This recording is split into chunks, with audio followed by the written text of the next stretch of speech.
With the rise of the current FlyQuest roster, we've got 5 young players proving they can tango with the best and do so without fear. And while the star in the mid lane may be new to the LCS, Stephen Lee is far from a rookie. So to give you a quick recap of his road to LCS starter, here's Triple oversimplified. Hailing from the undisputed best city in Australia, Sydney, Triple first appeared in the OPL on Avant-Garde, where he was most known for his control mages. After a few titleless years at AV, he joined the Direwolves in late 2017, where he would eventually win 2 titles. Not one to dilly-dally, Triple would jump on over to Mammoth and win again on one of the more iconic OCE rosters to compete on the international stage. Then, like many of his compatriots, he leaves for NA, and on FlyQuest Academy, he doesn't win. Yeah, honestly, like when I came here, I thought I was gonna kick ass. I thought NA was like bad, you know, all the memes and everything. Yeah. NA bad, whatever. But kind of got reality checked when I came here. Became like 9th and 8th a couple times, and yeah, I'm not gonna lie, I was a bit worried. I'm like, I'm gonna get fired, you know, like. Humbled but forever hungry, Triple continued to grind it out and premiered on the LCS stage to 3 tremendous games as he aims for new heights in his new region. And that's all you need to know. Wait, I forgot. His name is Triple because of the triple cheeseburger. Alright, and that's all you need to know for Triple oversimplified. Thank you very much. Pastry time, welcome back to the LCS. This one's going to be really, really fun. I think you come into the beginning of the year, you're like, you know, TL, FlyQuest shouldn't be a problem, should be an easy one for TL, but I really feel like Liquid have had such an up and down run. Alphari, this split is 2 and 4. They have not integrated him well so far in summer. This is a concern. Yes, they can turn it around, but it hasn't looked good yet. Of course, on FlyQuest side, they're bringing the Academy squad. They do look good. Yes, it's actually great that we came off of what was a great interview with Ignar talking about consistency out of supports, because both these teams, the most inconsistent, specifically Team Liquid. Yep. Team Liquid with, I always look at the next week as like a fresh kind of look for the team, because yeah, it has been pretty poor, not just from the Alphari front, but also, remember, just in Spring Split, almost being able to win the championship, a lot of that was off the shoulders of their bot lane in Tactical and Core JJ and in Jensen. But a lot of the times now we just don't have that. Right. Individually, the team hasn't been performing well, and as a team has been rough. Meanwhile, FlyQuest, early game is what I want to see, a strong early game. Because even in their win versus TSM, that one they were behind the whole damn game up until a certain point. So I want to see an early game that they can be proud of for the first 10 minutes, and then we can see those exciting team fights that they tend to offer. Yeah, because if you get just like lane checked the entire time and you've got to come back from 4K, it's like, did you just get lucky like off a throw, or you know, are you really just like a team fighting team? So as you get more games, you get more data, you can be more reliable in your assessment. My assessment right now is that FlyQuest are better than a 13 and 26 team, but I actually believe the opposite is true for Team Liquid. That said, FlyQuest are the playoff bar. They are 1 game ahead of Golden Guardians in 9th. They play them later, right? There's only 6 games left for each team. Yep. And so they are fast approaching a climactic battle between those two, and they would love the headroom to make sure that even that doesn't tank their season. As TL are, you know, trying to catch the way up as well. Of course, they win. They're also 24 wins. They keep up with EG and Cloud9 and everyone else as they also fight for that playoff bye. And so now I'm looking at, I would say Lucian is the best pick here. Very consistently played between, mostly through mid lane. And there are a lot of AP junglers that you can still go towards, even with the Diana ban. Even though Rumble has been kind of on the back end, you could still go towards that. Irelia, almost forgot about that one. Yeah. Really strong, at least through the changes that she had. So great flex pick as well. And Armeo has a damn good Sejuani if he wants to go in that direction. So nice blind pick. Let's see what FlyQuest responds with. I know sitting here at the beginning of the day with Kobe, he started looking up solo queue data for Aurelia. The matchups that look really good into her, someone like Fiora, because you can always reactively repost her stun and just the 1v1 becomes free. A bigger stat stick like Jax looks really good as well. Sadly, these champs aren't in the meta. I think they really can be viable. You beat them at the 1v1 game and go on from there, but we'll see what FlyQuest actually want. Hey, and to your point, I mean, one thing that I've liked about Kumo when he was playing in Academy, but also just in solo queue, he's more than willing to take those off-branded counter picks, and FlyQuest is in red side. Let's see how creative they can get. Thresh being picked up means that they can still go towards an Aphelios later on, and with the Lucian picked up now, I think that FlyQuest does still have a great 1-2 here. I want to see what Team Liquid responds with, but like a Nautilus, Leona has been something you can easily go towards. I'd say Leona is probably the best blind pick support right now, outside of Thresh because of the more champions you can go towards. Let's see. Right. Well, want to see what comes through. I will point out Aurelia can certainly be flexible. She, of course, can be a mid laner. I believe you've even seen Jensen play the champion on Team Liquid himself. So wait to see where it actually goes. Of course, by TL being on blue side, not only do they know, like with 99% certainty, that's Lucian mid, so they could just pick the matchup now and be sure if they like it. But if Fly really waits long enough, they can force him to wait a little bit longer and maybe have to guess on the top lane side of things. Yeah, and I mean, once we know and can flesh out a little bit more of the draft, the Syndra that we saw from the previous game, I love it just because of the play pattern versus AD matchups like Tristana and Lucian. Very easy if he's trying to play a little bit more aggressively and dash forward, of course, just to stun him right then and there. And even though in the previous game we didn't get to see the kill combo of Lucian Syndra, if you're able to see that in this game, I think it's going to be pretty damn good. Varus is going to be picked up. I think it's a good idea to at least get that strong blind before you go into 4-5. And you just start getting chipped at in the AD carry ban, so. Okay, Rumble coming through. Now, I will be very clear. I do not think Rumble jungle is particularly good. I think Rumble top and mid is completely passable. You can see that 44% win rate. Maybe I was right all along about jungle as well, by the way. Of course, right? But have not been enthused with the Rumble jungles that I have seen, and considering, okay, Diana's banned, there's still other AP junglers like Lilia out there if you're really, really concerned about damage types. Yeah, and I think he's probably thinking it from the perspective that if it's going to be a Gragas, it could likely be a Gragas jungle. We've seen it really early on in the split with Xerxes, but, you know, with that being said, picking it on 3 and then banning for it, like banning out a jungler that can contest you, and Olaf comes to mind immediately, would probably be a smart decision. Well, right now, at the very least, Olaf is gone. Viego, who's more and more being a jungler, is gone. It's actually just triple jungle bans from FlyQuest in the first place, so it seems like they really have covered it. Like, to be clear, like, that's actually been pretty safe for them. Top lane bans coming through on both sides. Gragas expected to be a jungler means support Nautilus is banned away.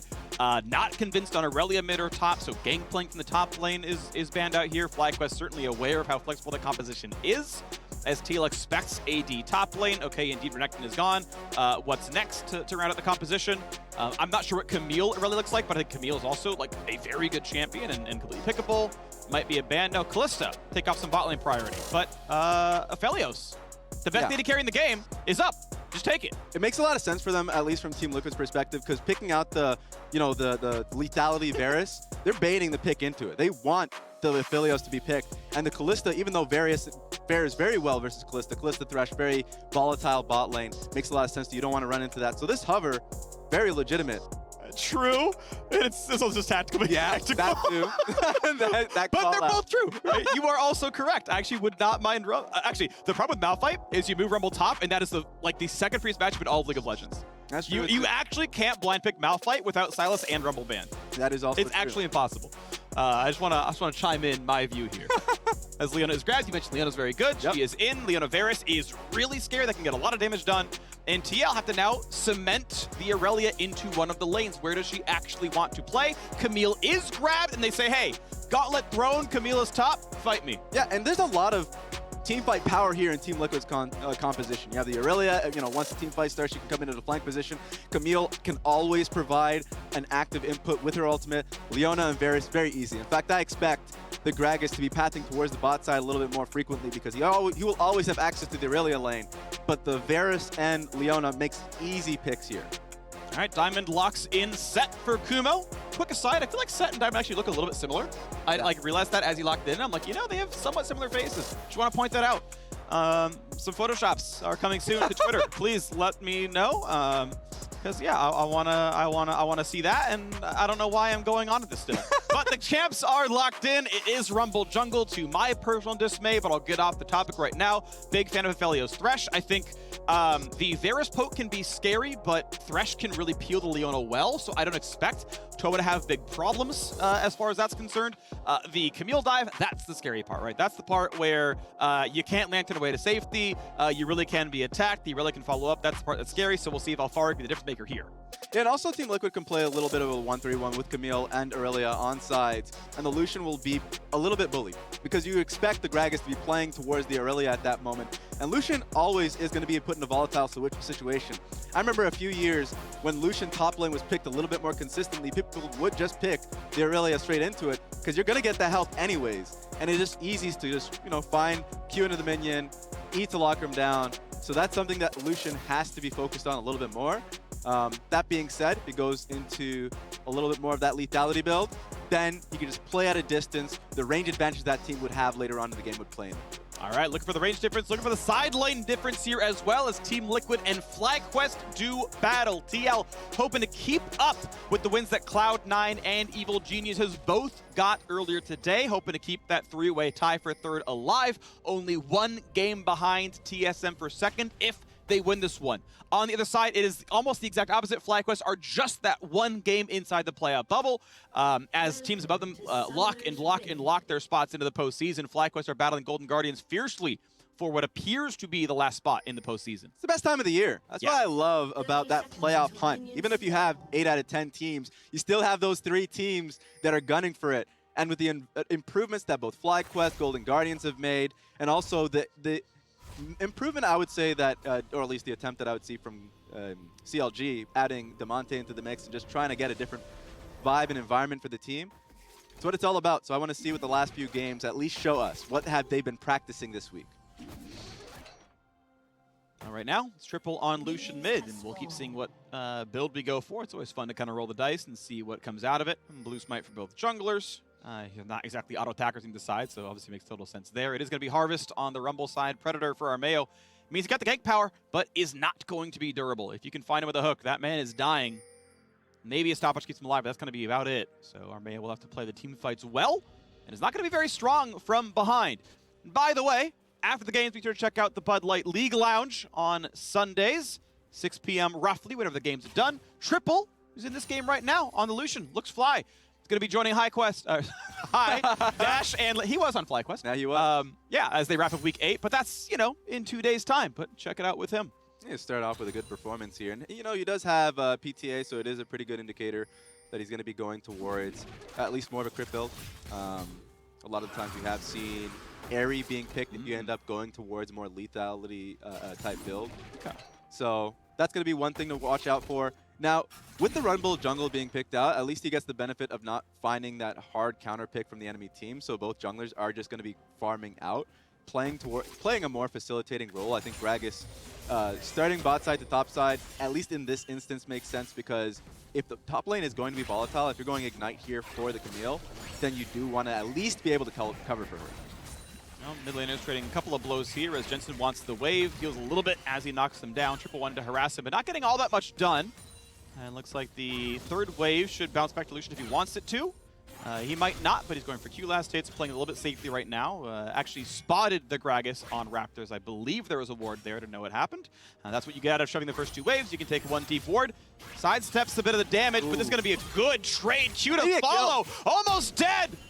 Oh, Jensen, I don't believe had another Q, so couldn't force the rest of the damage, but now top laner's battling as well. Alfari feeling pretty good about this one.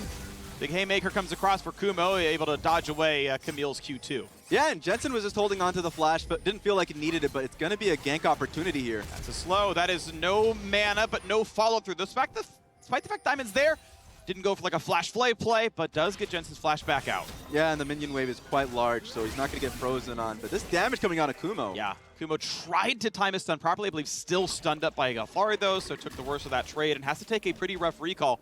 That's going to be some minions drop for sure. Check out the jungle match, of course, if you want, between NXI and Armeo. And now as the Gragas keeps on moving, gets top scuttle. Bot one yet to be fought for. And the game is 200 gold to Team Liquid side. And I love the focus here is going to be on, the jungle matchup. Because for NXI, we've been seeing him on more mechanically intensive junglers. The Lee Sin comes to mind for me. And now being on the Rumble, a little bit more focus is going to be on him as a mage playing team fights and hoping the rest of the team sets him up. So this is going to be an interesting gank opportunity here. Oh, triples in on it. Takes a backflip. Alfari, when is he going to hold the stun? Goes in for the trade again. Jahuma is now out of cooldowns, by the way. Flash follow could kill him. Ignite is on. He'll just barely survive it. First blood comes in. NXI is there to turn it around. Just so close, but of course, Flashless trying to get his wave in. Right. FlyQuest recognized that, came in for a gank and an amazing opportunity. That does get the flash for Kumo, but man, really good call there. But TP was still up, so instantly back in the lane. Doesn't miss almost any farm at all, and as Kumo had the TP back earlier because of Alfari's better laning, he's dropping like an entire minion wave here. Yeah, this actually comes out a little bit better here for Alfari. The fact that he's losing this entire wave. In fact, it could be a setup for a dive. Gragas is coming in and he's down camping out the bush. He's down a full level, by the way. He's 4 barely.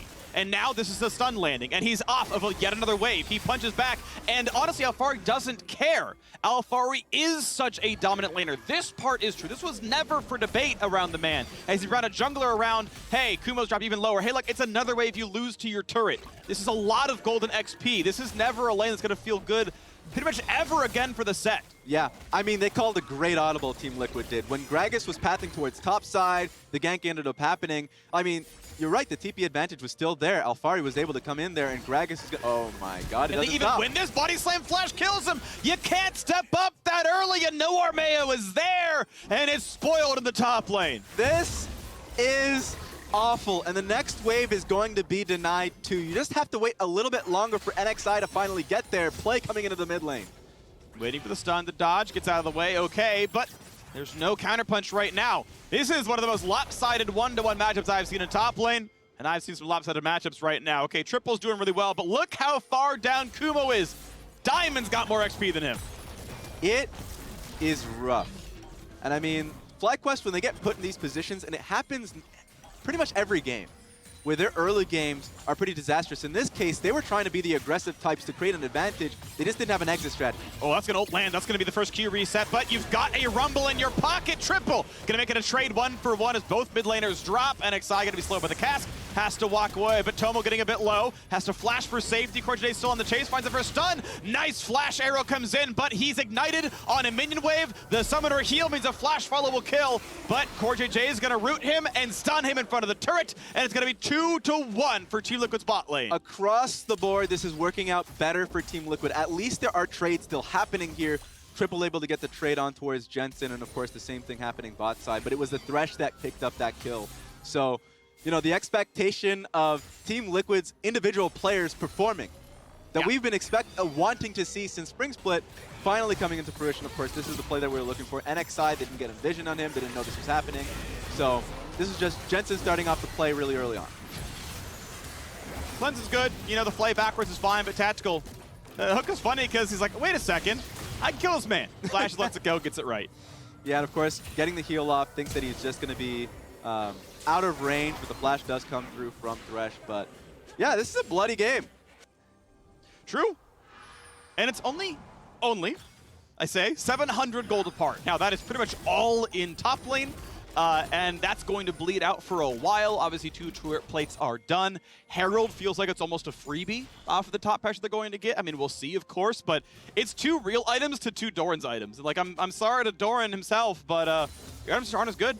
Yeah, that's why FlyQuest is never going to have ownership over this objective. I mean, they're making the early rotation with Thresh, but if that were to ever happen, to your point, this is just only going to get worse, and Set is only going to fall further behind. So it's a pretty bad situation for FlyQuest. I think they should just try and trade bot side at this point. Try and at least get turret plates bot side instead of trying to contest. But it looks like they're pulling. Nah, Philios is just taking Gromp during this time. So, well, I wonder, yeah, how much they're going to play for. Because I think if you 3v3 on the turret, you're okay here. You don't actually one-shot a set with Haymaker. But this is bullying. Guess what? Yeah, they're there first, right? Pull the team up. Hey, look, we can deny another wave. Now, TL, right, they are playing for Alfari. And I'm not saying this is a problem. A Fed Camille is a Fed Camille. But this is one thing, if you watch TL games with Alfari, he plays for himself, he is vocal, and he wants to play for himself. He wants the team to play for him. Will it pay off a lot of time? Absolutely it will. But right now, instead of getting Herald, okay, yeah, it's up to doing it now, but it's like, okay, first we deny the wave. First, I want to get that turret plate. Now we go for the next one. Is it going to work? Yeah, probably. But I just want to kind of point out the trends that we see with this player. In Spring Split, it worked positively for them. It was, it was an interaction that they would constantly be the team that would play side lane first, get an advantage. A lot of the key moments that we remember in Spring Split would be like Alfari solo killing Fudge in a C9 TL game and then finding advantage on the opposite side of the map. But that was something that was built off the small details. But in the Summer Split, it comes to a great negative where, you know, in those times, they're making a play topside for Alfari, but, you know, people will get picked in rotation towards that play. But as long as they can clean it up, then TL can get to where they once were. Right, absolutely. It's just getting that mid-game to keep going. 1,000 gold difference still going to be just centered around top lane. CSD remains about 30 up there. That's massive, to be clear, but it is somewhat flattening around that 30 difference as The next shop comes in for some steel caps in for Kumo. Level 6 to level 8, that's a tough one. But hey, NXI gets to take the bottom scuttle. It's a little bit of a small recompense. Knocks down a small control board, okay. But I'm waiting now for the Herald charge to come through from Armeo, and I'm waiting to see that first dragon come through as well. Yeah, and that's going to be something that NXI is going to be on standby for until his camps come up, because at least the setup that they do have is going to be in reaction of where the Herald is going to be placed. Starting Dragon now is always a risk, but at least now that they have push in both bot lane and mid lane at the same time, they can get this bursted down with the guns that Aphelios has. Otherwise, they're never going to have access to this. So, yep, makes sense. Good timing there from FlyQuest. So first dragon gets to go through onto the FlyQuest side. This is, I'm just going to tunnel on it because this is what the game is, right? We're not having a lot of action. We have a giant top diff. TL have spent all their macro bucks on denying top lane waves in the bet that Alfari will pay them off in team fights. And that's very, very likely, but it means that TL didn't spend their macro bucks getting a, dragon they should probably just get off the fact that their bot lane has 2 kills and they've got a fed Camille who can shove a wave and just walk down and say, dragon's ours. And they would say, yes, indeed it is. You have a fed Camille. And I just find that interesting to see how that's getting paid out. And we'll see what it becomes later on in the game as that far doesn't quite feel he can go for a turret plate, so it just kind of lets the wave crash in and lets Kumo get the farm. Yeah, I mean, comps like these give you multiple options because the Varus and Leona can play safe. In the draft, I was more so focusing on Dragons to play bot side, because if you want consistent leads, then yeah, playing towards the Leona engage, the Varus engage, the priority that they'll have through the Varus poke, of course, as well in the build, I would expect to see that a little bit more. I think most teams will do that 9 and 10 times, but in this case, yeah, small advantage comes up top side, and now they're just bullying it. I usually love those. You see those attributes in championship teams that they're able to adapt on the fly. But at some point, you got to be able to share the wealth a bit. So I want to be able to see Alfari kind of rotate towards mid lane. A lot of times in the LPL, LCK, you'll look for dives mid with the advantage that you have topside. So that can be a play as well. So let's see what the play is. I mean, they're just going to be this gang seems. Here we go, yep. Yeah. He's going to find himself a slow, puts the ulti in. Kumo should be able to walk him into turret range, gets the punch across, cast right back. Perfect timing, Armeo's in for the kill. And that's just going to be a straight drop in Rift Herald if they want to. I mean, that's a free turret. And then on the opposite side, you're not really going to be getting much anyways. It's Team Liquid that has actually swapped Tactical and Core JJ mid to pick up this wave. So overall, this is a great lane assignment here from Team Liquid, while Kumo's just bleeding. Yeah, he is. There we go. Top turret is gone. 6-10 on to the Camille. That feels good. Nice little cheeky play by Core. I think the sweeper did see Thresh, so expected the hook.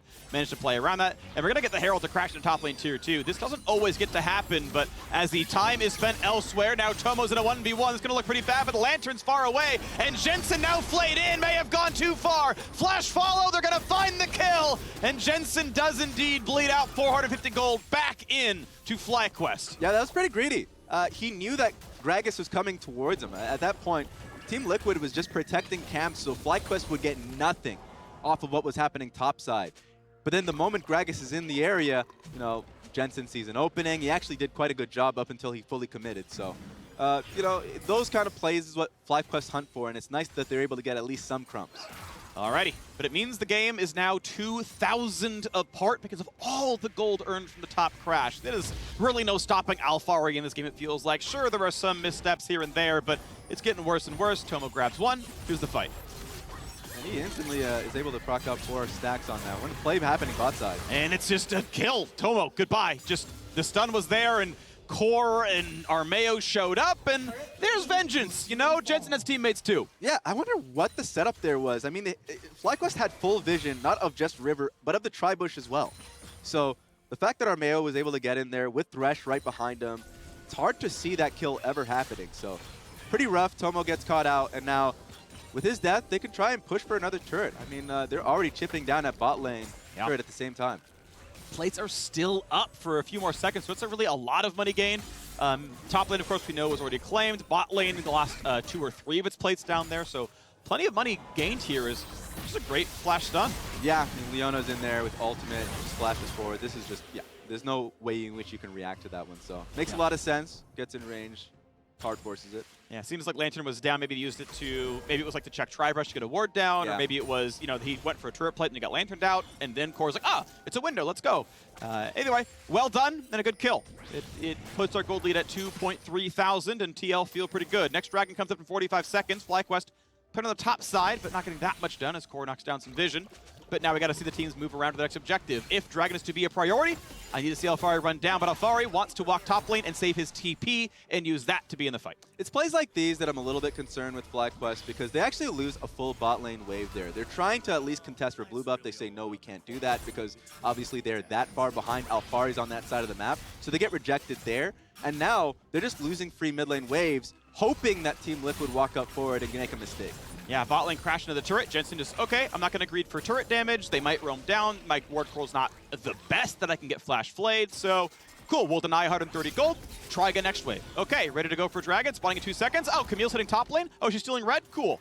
Yeah, they're just losing waves across the board, and the moment Set shows himself, Camille's going to be there for the team.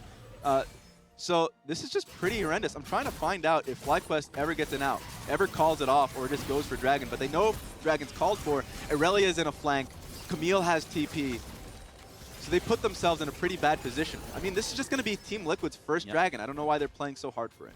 All right, well, TL getting rid of some of the vision, looking for the play now. Flash play, they're going to find the first target. Is it enough damage, though? Is the question. Stopwatch used. CoreJJ is going to be safe. And now Diamond has been attacked, but he is not the ideal target, so out goes Alfari. And XI now dropped to about 400 health, though he's got to be a bit careful here. Kuma hits the front line, but he's level 9.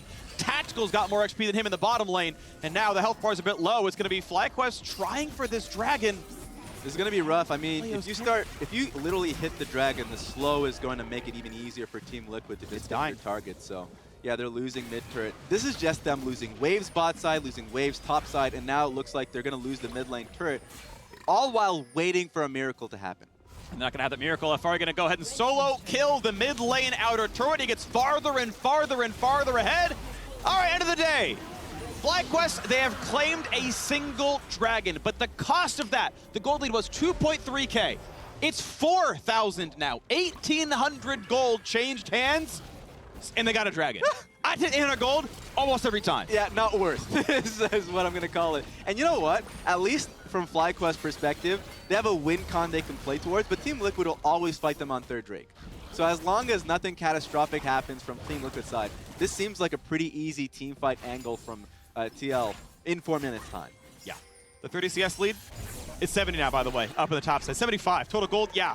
Alfari is a very, very rich man. He wins any 1v1 on the map. He's still got a full level over Kumo. As you can see, 11.5. The set, I imagine, barely 10. Yeah. He was level 9 when we were walking around in the bottom river. So that man's got like 4 waves to go till he matches up with Alfari here. And it's kind of crazy. It reminds me of Spring Split. This would be the identity of Team Liquid. Play it slow, play towards our lane advantage rather than for the full objective. Fight for the objective that we need to fight for. So a lot of the times, what that would mean is we're giving up first Dragon, maybe the second Dragon, for Rip Charlton top lane turret instead, right? Something we've just been talking about coming into the series is like playing for Alfari's individual lead. Same would go for, you know, Tactical and CoreJJ if they're put in the opposite side of the map. So at the end of the day, it's gold income being put in towards Team Liquid. And also, they're just being choked out. At least FlyQuest is. Nice little sidestep. Fancy feet from CoreJJ. I think that actually was Fog as well because it was defensive control ward from FlyQuest's side. So impressive again from the former MVP on Team Liquid. He is really an outstanding player. Everyone knows it. It's definitely true. Team Liquid have done a really good job to essentially win through top. He's got the most farm in the game. He's gotten everything he needs. Now, hey, Kumo, you're probably dead here. Gonna go for the dunk to the side. Not gonna matter too much. Gets a good punch to cancel the backflip. And Alfari, of course, cannot flash follow, but he can. Hook shot under the turret. Second backflip's good enough. Yeah, that's an 80 CS lead. Turned into a kill right there. Triples in, and Alfari may have some numbered days here. But first, it's damage on a triple. It's a flay back. It's barely the man living, and it is a shutdown finally through. But it took 3 of them to kill a half-health Camille. And that's just going to be Team Liquid instantly saying, you know what? Let's see if that's worth. Push straight through mid lane. Top turret's going to be going down towards the Aurelia. And so it's nothing. Look, FlyQuest needs to make plays happen here. They've lost full control of mid and top lane waves. And so recognizing if we just let the current game state slide, we're losing this game in incredibly slow fashion. So they're making the attempts, and it's just not working this time. Oh, that is a TP. That is Jensen coming down for another fight here. Mana is low on Lucian. He's going to have a hard time taking that fight. Jensen's going to check the brush, checks the second brush. Oh, I found him. I think his stun's down. But now Triple needs to find a teammate. He's like, yeah, bud, I think you're dying. Tries to sidestep, and he's like, I'm sorry, dude, it's not enough. The smite is enough for the assist, the solo kill, I mean functionally a solo kill, goes through to Jensen, but the assist gold gets to happen for our Mayo, and it's looking real good. 4.7 thousand remains the gold lead here, as TL probably set up for Dragon number 3 soon. Yeah, and I mean, using that kill as an opportunity, that was a 30-second death timer, so now you get free push mid lane, and you can just place your wards towards the bot side. So this Dragon, I mean, should not be a contestant from FlyQuest side. They got to be thinking steps ahead, so top lane turret should be the call. Base is happening here for FlyQuest, and for me, the only time I would actually see that is if they are thinking about contesting Vision for Team Liquid, so let's see if that's the play. Well, we've got Shield Bow in for Tomo. He knows he's going to take a whole bunch of damage from afar. You cannot Gale Force that ultimate, so okay, we'll take the upfront durability. The Diamond's got a Lantern, Diamond's got Guardian. Maybe it's going to be enough. I want to point out, by the way, this is attack speed. This is W max second for Tomo. Again, I am actually not a fan of that build, but he's going for the Phantom Dancer look here, it looks like. Maybe a Hurricane, but probably Phantom Dancer. And going for much more auto-attack DPS as opposed to being bursty. I think it is the slightly inferior build, but it's a really minor point here. This game is still about Alfari in the top lane. He got the resources, and he is making them pay off. Yeah, the 2-item power spike that we see in the new build, the Collector build. It's great. It's insane. Yeah. Even, you got to see it. If anybody hasn't watched that 100 series, 100 Thieves game, that like turnaround team fight that you got to see from FBI and the red side jungle, the damage that he outputs, just because of that build alone, it's a reason why people are going towards it. So yeah, I definitely echo that sentiment. Here we go. Herald top side. Triple going to be taking this one. We can see with 20 seconds to go, Triple without teleport. FlyQuest are pretty much making a very strong statement that they are not going to play for this Dragon. Yeah. Unless Alfari decides to burn TP nowhere and just actually be unable to match. The fact that he can show up bot means there's no way FlyQuest can do it. Yeah, but at least, you know, Rumble's going to be also in a pretty difficult spot since he's now just kind of limited to one quadrant of the jungle in this point of the game. So the Gragas is even going to get larger and larger in a lead just because of that game state. And he's been doing quite well. At least NXI has been this game. But now because of the game state, not going to be able to farm his own camp. So yeah, finally you're going to see the Dragons come in towards Team Liquid. Okay. And it seems like it's going to be more of a Baron game, if anything. Yeah. Yeah, Dragon still is 37 minutes in. That, you know, the game's probably decided in most situations, right? 37 is well below the average game time of a pro game. So, yeah, Teal are happy, right? Because they said, okay, you can take Dragon. We're playing for top lane. I'm denying 3 waves top lane. Second Dragon, that's fine. We're playing for top lane. We got a turret up there. Third Dragon, oh, we're ahead too much. It's ours without any cost, right? They spent macro bucks on Alfari, and now he's like, cool, we got Prio. I have TP up. It's ours. The investment's working. Exactly. Now any lane that Kumo goes into, he's just permanently under turret. And so that bot lane wave, you know, being eaten up by the Aurelia means that the Vision can be placed down pretty firmly in that blue side jungle. Play get made here, not going to work. These are ultimates being expended not just from the Aphelios, but also the Rumble, just to find anything. It's pretty desperate. I mean, but it's going to feel that way, right? You've been bleeding out gold constantly, and okay, top lane is stabilized now at only an 80 CS difference, only a level and a half, but it's at least stayed there. The problem is the rest of the map has gone beyond that. The rest of the map is still a 5,000 gold difference. That's not just the top lane difference now. The rest of everyone else is doing really well. Big stun combo comes across. Lantern Cleanse gets him to safety, but can you get away from the rest of this one? I don't think so. Tomo gets to buy some time, but Kumo is going to find a punch to keep himself alive, but here comes the flank. Camille is in and just deletes the rest of the bottom lane. Top is gone as well, and just like that, Teal get the 3-0 team fight. And it just starts with Tomo clearing the ward alone because he's confident with a Lantern behind him and Cleanse he can get out of there, but there are multiple waves of engage that's going to hit you. Another person. Whoop. Here's another one, and he flashes and Gale Forces to safety. Yeah, and that's going to be a Baron for Team Liquid. This game has been pretty brutal from FlyQuest, just from the early game onwards.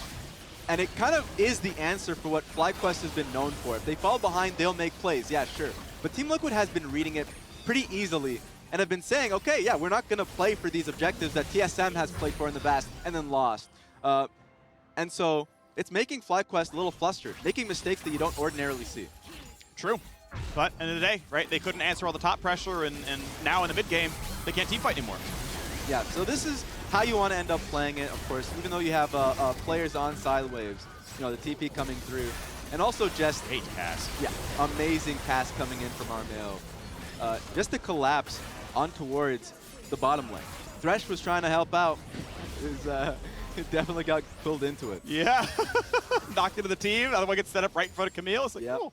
I'll take that one. Let me just hit him real quick. No big deal. Yeah, 0 damage Rumble. Of course, he get ulted early and then just couldn't get in, right? He's practically a melee champion. Slow only on the diamond. Now, Kulik's pretty good. Tactical burned low. Tactical nearly dead. And you know the assassin build would have killed him there from Aphelios. But we got to look at the fight as the dunk comes across. Big damage, and Jensen, he's going to stay alive. Finds him a double kill and walks right back out. And it's time to go for a bit more. There's the triple. There's the quadra. He's going to stay alive. He cannot find the penta, but it's still a team fight one with some heroics from Jensen. And the chase down is in.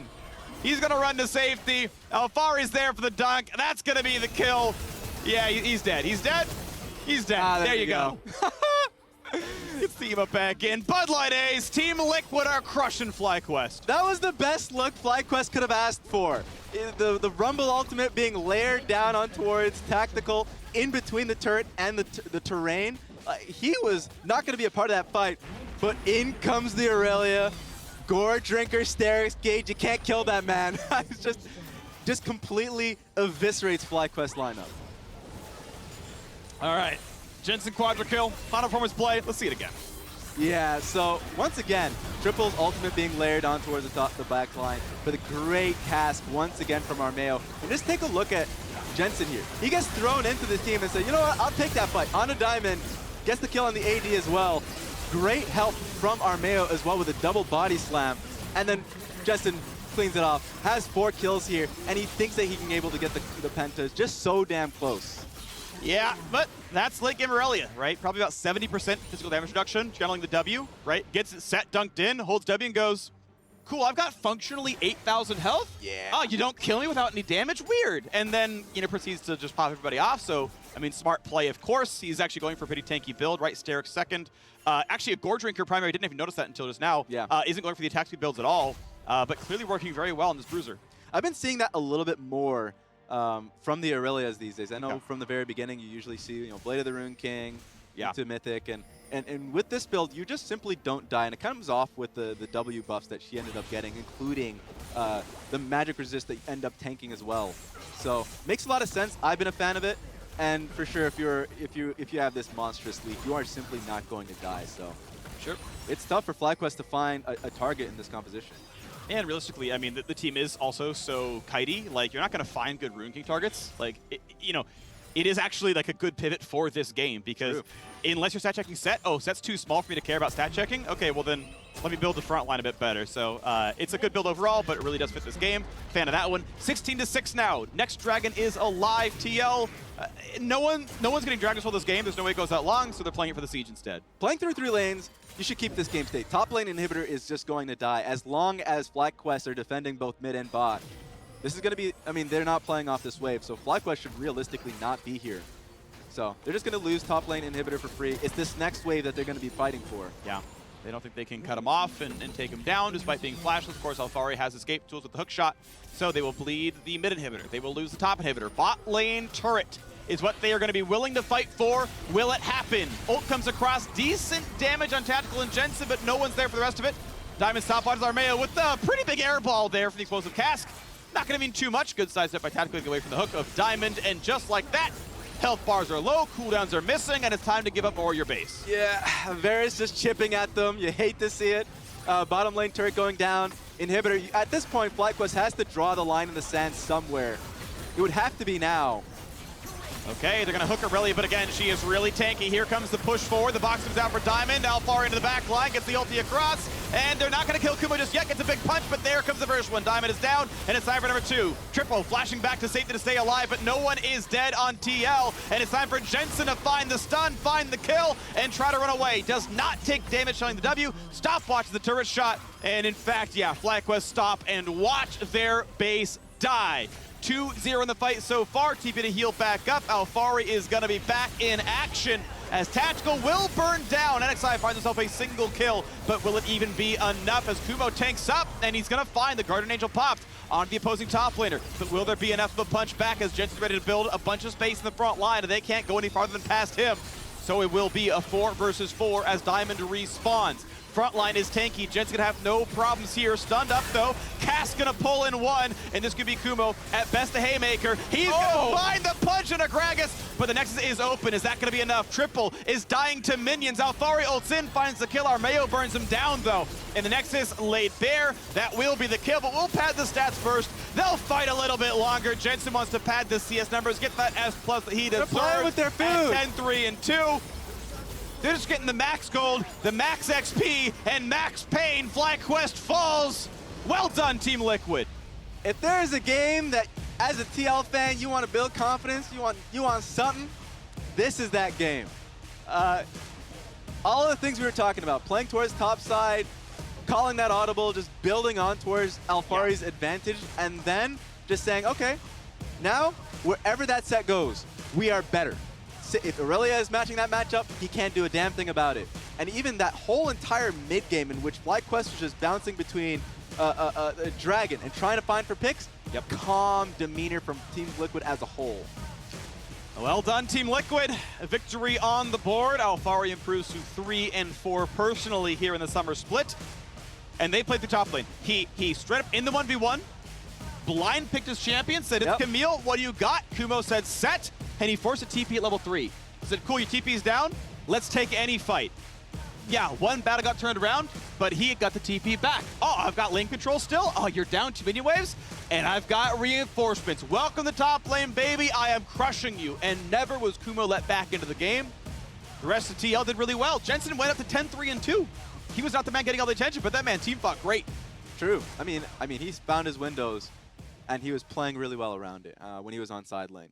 And also, it goes back to the importance of having such a vocal top laner. We talk about Huni in that respect. The same has to go towards Alfari, that even when he did get a triple team top side, died in that act, of course. Like, the confidence of saying, okay, well, I have TP advantage, I'll come in, I need to get my wave in. And Gragas was pathing there anyways. They knew that the Rumble was going to be in the opposite side of the map, so knew what was going to happen, continued to push for it, even brought the support topside. Core JJ said, okay, I'm with you as well.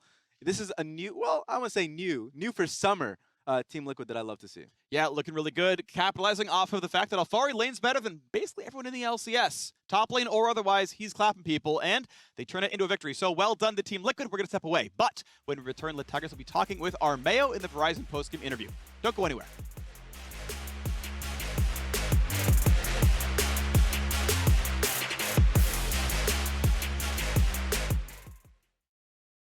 Can't believe that Daniel deal you got me on my insurance. Daniel, State Farm offers surprisingly great rates to everyone. Sure you do. You want to meet the queen? I'm not dressed for that. When you want the real deal, like a good neighbor, State Farm is there.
Welcome back to the LCS. Following a Team Liquid victory, I am joined here on the stage by the jungler Armeo. Now, you just went against FlyQuest 2.0, which is known to be a pretty scrappy squad. What were your expectations for this matchup?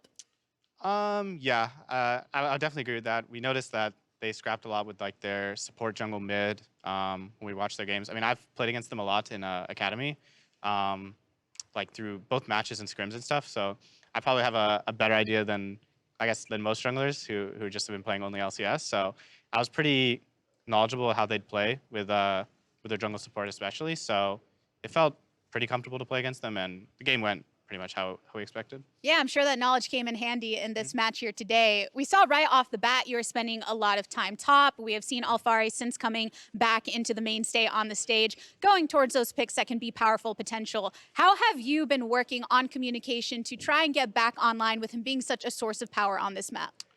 Yeah, I mean, that's been definitely a big focus, just communicating and synergizing with soul lanes. Like, especially in this game, it was a pretty big gap on every lane, honestly. The laners all played really well. So even though they killed our Flari, which we were able to like communicate that we could like proxy when Rumble had to go get his bot camps. So we like proxy farmed the wave. So Set couldn't farm, which is, you know, he communicated that we could do it. And then we ended up killing him, which is obviously really good for top lane. So yeah, I think we communicated pretty well today and did the things we should.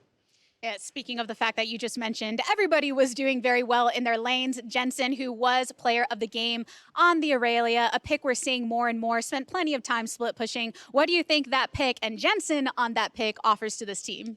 I mean, right now the champion is pretty strong, I would say. Maybe a bit overtuned. I think it's maybe already nerfed on 11.5.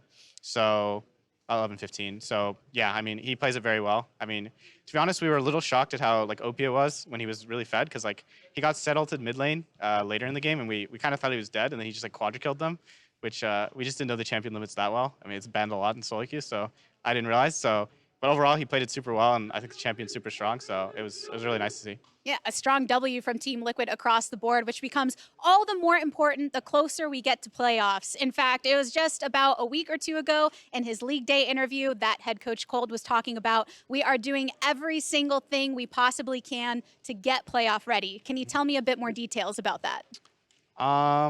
Yeah, I mean, I definitely think most teams are doing that, I imagine. Most, like any playoff team. In our case, we're just trying to work on like different team comps and like what we're gonna play for playoffs. Working through like in these games, it's pretty heavy top side, testing like some AP jungle champs. So yeah, I mean, in general, I think it's like every team. So I think it's just doing the things that we have to do in practice to improve. Well, it has been such a pleasure for all of us to watch you really stepping in and stepping up for Team Liquid during this 2021 journey. Thank you so much for stopping by. Thank you. We do have a little more breakdown of this game to do and prep you for the next one. So we're going to send things back on over to the State Farm Analyst Desk. Thank you very much, Tigris. It's Team Liquid returning to a bit of the form that we knew them for back in spring with a dominating top side and winning through that Alphari match. I say this is classic Team Liquid, only able to beat teams below them in the standings. This is God, true. here we go again. There it is. The source of the disagreement and the bet to begin with. What's the fight? What's the beef? Give me the goss. So LCL only beats teams lower than them in the standings. They have a single lucky win against EG. They just cannot seem to get it together against teams that have better laning phase, because guess what? They just stomped the laning phase and never really had to do much of team play. Rebuttal? Okay, I'll give you your actual answer, because you asked, what's the beef? Crumbs believes that they cannot beat a team above them in the standings. I wagered that they will by the end of the split. If he's wrong, he has to eat something disgusting. It's next week. If There's I'm wrong, EG and I have to TSM eat something game. disgusting.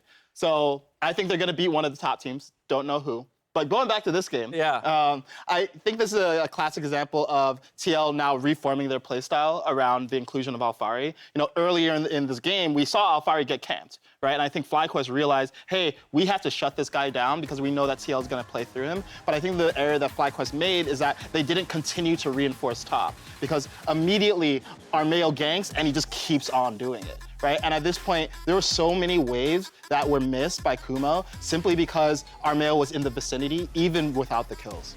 Yeah, it was a very similar video to the one that Crumbs had earlier about EG, but this time around with TL and then just denying the waves, creating a huge advantage. Fun game to play whenever Alphari is on the Rift is to track his jungler, because you can see Alphari building up a big wave crash, and it does not matter if the jungler has camps on the bottom side. That guy is getting pinged and he is running top side. And it pays off when you have a player as talented as Alphari is to see him come back and be in top form like this. Emily said that she wanted to see more of the Camille's in lane by lane. Emily, you got exactly your wish and showcases why you can't stop this man. This is where you have Alphari do so much work, because you're just not going to get these advantages if he's not outlaning his opponent so damn hard. So against Kumo, I think he's not the strongest laner, had last pick into it, still didn't find a winning matchup into the Camille. And so I do think that against an opponent that can hold his own to Alphari's early laning, those opportunities for Armeo are not going to be there. And so now he's going to have to think of where to find these advantages that aren't just spoon-fed because the lanes are winning so hard. And I actually really lean towards Crumbs if we were talking about the beef previously. I have the same opinion of TL, which is that across, almost in like pound for pound talent-wise, they are incredibly gifted for LCS standards. But they haven't shown the same macro level as some of the other teams, and I think it makes the race really exciting that you have very clear strengths and weaknesses almost for every single top team. Well, I want to take this conversation then and just kind of look towards playoffs. I know we still have a couple games against top teams to go, and maybe we'll get the resolution to that bet by the end of week 9, but let's talk about it now in the context of the teams that they will actually have to face up against in the playoff picture. Things of note here as we take a look at the standings, there's only 2 teams that separate our top, or 2 games rather, that separate our top 4 teams. My goodness, English is escaping me today.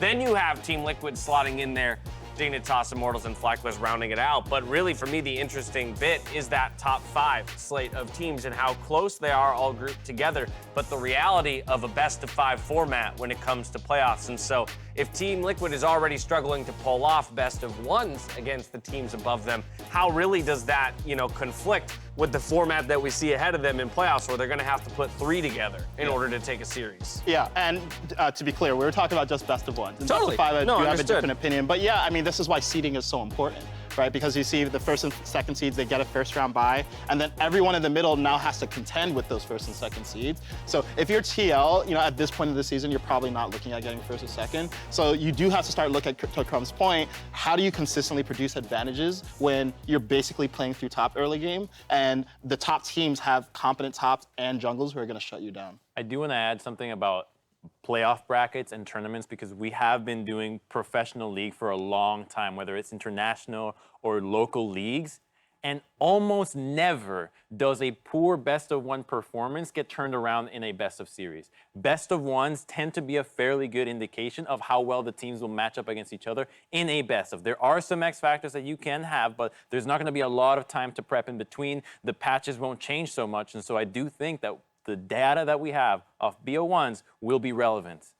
I would disagree. Not that BO1s aren't relevant, but I think generally, like if we look at last split, I think TL lost to TSM every single time they played. And I don't think anyone would have said they would favor TSM over TL in a best-of-5 come MSS. So I'm not saying that the best-of-1 isn't somewhat reflective, but when you have a best-of-5 and there's so many opportunities to manipulate draft and respond to what you're seeing from an opponent, and if they don't have multiple looks, I do think the best-of-5 starts to reveal different dimensions. Lukewarm take. I think, unfortunately, across the LCS, there are certain players that the teams are just too volatile that performance on the day really matters. And I understand this conversation of best-of-1 versus best-of-5. What data can you take? What is actually relevant and who will come out on top? Ultimately, not every single team is perfect across the board. And I've seen so many games just be decided because that guy had a bad day. So I actually think it's more likely that instead of a team overperforms than their best-of-1, they actually underperform. So it's more likely that EG drops the ball if they face TL, then Team Liquid rises to the occasion. I would say I agree with that. Fair. that was a perfectly lukewarm take. Well done on that one. All right, so while we're on the topic Done here. 70 degrees room temperature. Yeah, this is right in the middle ground right there. While we're on the topic of playoffs, we still have a few tickets left for our championship qualifying match on Saturday, August 28th at the Prudential Center. There's still time to snag a ticket, put your butt in that seat, and find out who'll be vying for the title of LCS champ live in person the following day. I cannot wait to be back in an arena myself. But again, one more final thing on this conversation around TL and talking about the translation of best of ones to best of fives. This is a situation where it does actually worry me that a team's performance in best of one will fall in best of fives, because if their only winning strategy is a win out in lanes first, and as you say, the opponents get stronger the further you go into the postseason picture, then that's going to start happening less and less. And if that's your only reliable, mode or path to victory, where else are you going to find advantages? Teams will just start drafting and playing to the degree of not losing in lane. TSM, looking at you, right? And just waiting for the late. Hold on, survive the early, and then you're fine. You'll beat them through team fights, right? That would be the approach. But this is a Team Liquid that made the finals. Yeah. So I guess my question becomes, they've done it once, right? How do they do it again? All right, I'll say it is different, and I hate to point it because the circumstances are wrong, but Santorin is not in. Santorin is a better jungler than Armeo. Armeo played the finals. Sure, but he didn't play all the way to Team Liquid, so the synergy just wasn't there. I know that Armeo has had some time here, but Santorin and Core JJ, Santorin with Jensen have been better than Armeo and the current lineup of Team Liquid. Okay, look, do I think TL is going to be first place at the end of the year? No, I don't. Do I think that this team can take down pretty much any team in a best of five? I do think so. I don't think they're favored. And when we look at what TL is now, it's very similar to last split, right? It's Alphari producing advantages 1v1. It's not just his jungler intervention. And then it's also, we see good mid to late game shot calling and macro from TL overall. And I think that can carry you pretty far. The problem becomes when Alphari does not manage to produce a lead 1v1, then what do you do? But I think TL, we should give them a little bit more credit here. But I think this is a symptom of something that was an issue for Alphari back in Europe, which Alphari has always been a top laner. But even when he plays things like Ornn, and you can track this, and this is what also some of the coaches in EU thought about, is his ability to find when is the perfect time to move down to his team to start a team fight. Like, this game, I think, is actually a really good example of it because you constantly see him in a side lane. So, of course, he's going to excel in kind of a 1-3-1 scenario. And I think that means that TL are really dependent on Core JJ having the primary engage or having primary engage somewhere, and probably not on Armeo, although he did a good job on Gragas this time around. But I think they'll be really dependent on draft against top teams and making sure that the people who can start the fights when they have those leads, since they won't be able to just roll people over in lane phase, is really important. Because Alphari, for all of his strengths, has been weak at starting team fights, even on high-impact team-fighting top laners like Ornn. Core JJ has been playing a lot more of the Tahm Kenches and the Karmas. I like that the Leonas, the Nautiluses, the Threshes are all in meta, so maybe that will cover it up. But if we do move back to an Enchanter support meta, I think that actually hurts TL, not because Core can't play Enchanters, but that they really rely on Core to be the engage. Well, I am already excited for the postseason here. It's only week 8, and these are the conversations we're having. It's going to be a great battle at the top of the table. On the other side of this break, though, we got Golden Guardians fighting for playoff positioning opposite CLG in Game 4. Don't go anywhere. If there's anyone you can count on, it is Core. It is Core. Yeah. His gal is amazing. They've got to get the Mountain Drake here if they want to have any chance of being able to salvage this game, but no! It's stolen away at the last moment with a beautiful smite to end this